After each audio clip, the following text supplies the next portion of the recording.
Based on my research about innovation and exnovation, I think there's a number of aspects of learning that can be derived from thinking about success and failure. So in looking at innovation, I think we live in a world in which there's a pro-innovation bias, and there's a tendency to think that innovation is a good thing, that it automatically creates improvement and should constantly be striven for.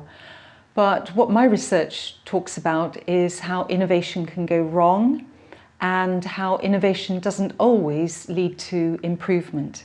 So I think the first bit about using the research for learning is to really critically evaluate whether or not an innovation is creating improvement or not, and in whose terms, for who, and over what period of time.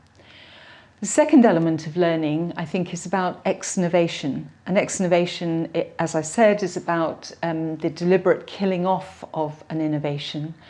And it's really important to collect data and views and stories about an innovation and decide to end it rather than simply make it be doomed to succeed. So actually using data and analysis to decide to kill off an innovation does require close learning about what's working and what isn't working for whom.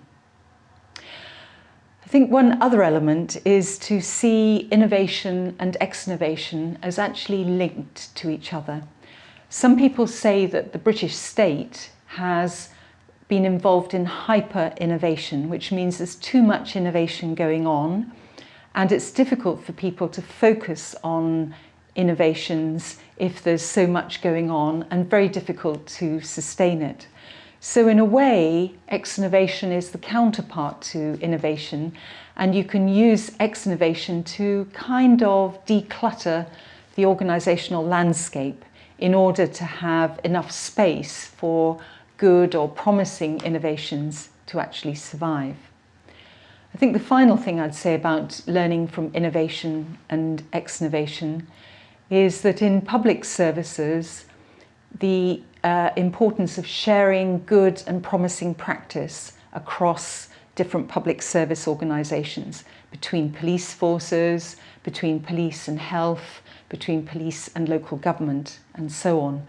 And so organisations don't have to reinvent the wheel, they don't have to innovate completely from scratch.